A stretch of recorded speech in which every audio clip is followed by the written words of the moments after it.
Bienvenue dans ce programme. Commençons par l'Algérie où des centaines de personnes ont manifesté dans la capitale contre une candidature de Bouteflika pour un 5e mandat. Des étudiants pourraient prendre le relais aujourd'hui après plusieurs jours de manifestations qui ont débuté vendredi lorsque des milliers de personnes sont descendues dans la rue dans les villes et villages du pays, dans la capitale Alger. Bouteflika qui utilise un fauteuil roulant et dont les sorties en public sont de plus en plus rares depuis son AVC en 2013, a annoncé le 10 février qu'il briguerait un nouveau mandat. Les manifestations sont difficilement autorisées en Algérie, notamment à Alger, où elles ont été interdites depuis 2001. Effectivement, Diri, alors vous avez parlé des étudiants qui ont rejoint le mouvement, mais ils ne sont pas les seuls.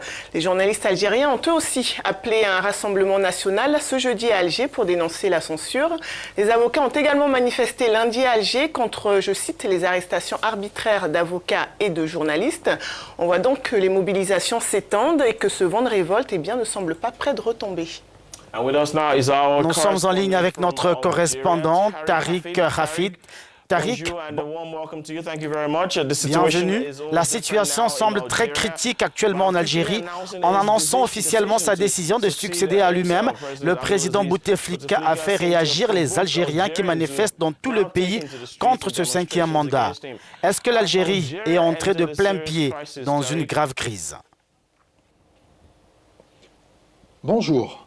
La situation est effectivement très critique. Pour comprendre ce qui se passe actuellement, il est important de revenir à la journée du 10 février, lorsque le président en exercice, Abdelaziz Bouteflika, qui aura 82 ans dans quelques jours, a annoncé son intention de se présenter pour la 5e fois consécutive.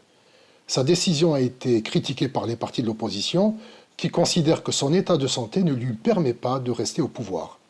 Et très rapidement, c'est la population qui est passée à l'action pour dénoncer ce 5e mandat. Les premières manifestations se sont déroulées le 13 février dans les villes de Borj-Borj, Kharata et Djidjel, des régions qui n'ont pas la réputation d'être dans la revendication politique. Les jours suivants, les manifestations se sont poursuivies dans plusieurs villes du pays jusqu'au vendredi 22 février, où la contestation a touché toute l'Algérie, notamment à Alger, où les autorités imposent une interdiction de manifester depuis 2001. Ce qui est intéressant à relever, c'est qu'aucun parti politique ou organisation n'est derrière l'appel à manifester vendredi dernier. C'est une initiative citoyenne qui a été largement relayée par les réseaux sociaux. Il faut préciser que ces manifestations se sont déroulées dans le calme et que même à Alger, aucun incident majeur n'a été relevé malgré le tir de grenades lacrymogènes et quelques arrestations. Le caractère pacifique a prévalu durant la journée du 22 février.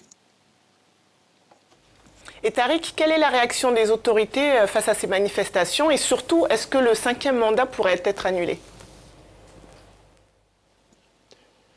Les autorités n'ont pas réagi officiellement. Cependant, les réactions sont venues des organisations qui soutiennent le 5e mandat. À commencer par Mouad Bouchareb, le nouveau patron du FLN qui a critiqué dans un discours prononcé samedi les milliers de citoyens qui avaient manifesté la veille. La contre-attaque des Algériens ne s'est pas fait attendre, puisqu'il a été couvert d'injures sur les réseaux sociaux. Le FLN a dû publier des précisions officielles sur sa page Facebook pour indiquer que Bouchareb ne visait pas la population, mais les partis de l'opposition. Pour ce qui est de l'annulation du 5e mandat, il ne semble pas que ça soit inscrit dans l'agenda du président Bouteflika. Dans un message lu hier par son ministre de l'Intérieur à partir d'Adrar, dans le sud du pays, il a insisté sur son concept de continuité, comprendre son intention de rempiler pour un 5e mandat. De plus, dans son message, il n'a à aucun moment fait référence aux manifestations des jours précédents.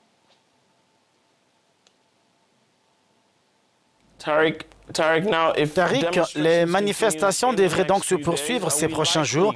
Va-t-on vers une révolution comme en Égypte et en Tunisie il y a quelques années?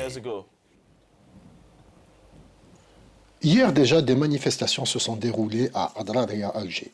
Dans la capitale, un grand rassemblement a été organisé à l'appel de Mouatana, un collectif regroupant des partis politiques et des personnalités. Malgré le caractère pacifique, plusieurs personnes ont été arrêtées et la police a fait usage de gaz lacrymogène. Bien entendu, il faut s'attendre à de nouvelles manifestations ces prochains jours. Un appel a été lancé pour demain mardi à tous les étudiants du pays afin qu'ils descendent dans la rue pour protester contre le 5e mandat. D'autres manifestations citoyennes pourraient avoir lieu dans différentes villes et on annonce un autre vendredi de contestation d'envergure nationale pour le 1er mars. En fait, il est impossible de comparer la situation actuelle en Algérie et ce qui s'est produit dans les pays visés par le printemps arabe. La police algérienne, qui est actuellement seule face à la contestation, agit de manière mesurée en utilisant les moyens classiques de gestion des foules.